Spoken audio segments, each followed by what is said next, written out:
So I'm just going to get right into it. In our society, we are constantly bombarded with warnings against partaking in harmful activities. Warnings like smoking kills, or obesity kills, or drinking and driving kills. And we're all familiar with these messages because people put plenty of time and effort into creating campaigns that warn us of the dangers of each of these things. So we all know that smoking leads to lung cancer, obesity leads to heart disease, and drinking and driving lead to horrific car accidents. And there's good reason for us knowing this too, because any one of those things can dramatically reduce your lifespan, and it is important for people to be aware of that. But what if I told you that there is another killer out there that we are not made aware of? One that every human being has or will inevitably experience in their lifetime. Something that affects all of us, regardless of our lifestyle choices. This killer is the pain of loneliness and social isolation. According to researcher and neuroscientist John Cacioppo, that's that guy right there, living with loneliness increases your odds of an early death by 45%.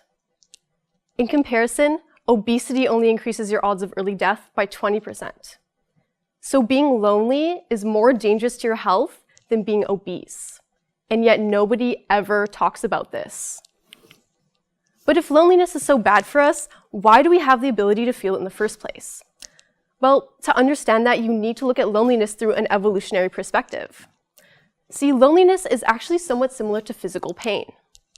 Pain is a signal to us that our tissues have been damaged, and it signals to us that we need to take care of our physical body. In that same sense, loneliness is a signal that our social lives are lacking, and it motivates us to seek out companions. It makes sense that both loneliness and physical pain evolved in our species because both of these things promote activities that promote our survival and reproduction, like taking care of our bodies and seeking out companions. So in a sense, short-term loneliness is good for you because it motivates you to seek out the companionship that you were sorely lacking. But research in this field shows that loneliness actually has a direct impact on our neurobiology when it becomes chronic. So what this means is that loneliness can change which of your genes are expressed. It can change the levels of hormones in your brain like cortisol. And it can also change your inflammatory biology, which has to do with how your cells respond to damage. And because of all this, loneliness has been associated with all of these negative health effects and more. This isn't even all of them. And any one of these things can dramatically reduce your lifespan. But the solution to loneliness is not simple, because those who are lonely are caught up in this vicious cycle.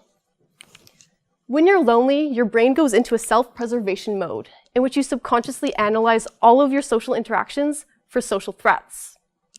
Now, your brain is hypersensitive to these social threats, and because it's looking for them, is going to be more likely to find them. What this means is that when you're lonely, you're more likely to have negative social interactions, which just leads to more loneliness. Another way that loneliness changes our brain is by making us more self-centered and less empathetic. Two traits that, again, lead to more negative social interactions and to more loneliness in turn. So what can you do to get out of this cycle of loneliness? Well, the first thing you need to do is recognize that you're lonely and accept it. And this can be a really hard step for many people because loneliness is stigmatized in our society. But you need to understand that loneliness is just another signal, like hunger, thirst, or pain, that must be responded to. Next, you need to understand how loneliness changes your brain and therefore your behavior. So when we're lonely, we are far too sensitive to negative social input, we're more self-centered, and we're less empathetic. And although these things may happen subconsciously, it will show in your behavior and other people will pick up on that. So with that in mind, you need to fight those things. Make a conscious effort to be more caring and interested in others, and understand that your brain is making you perceive social interactions more negatively than you usually would. And don't let that discourage you from seeking out the company of other people.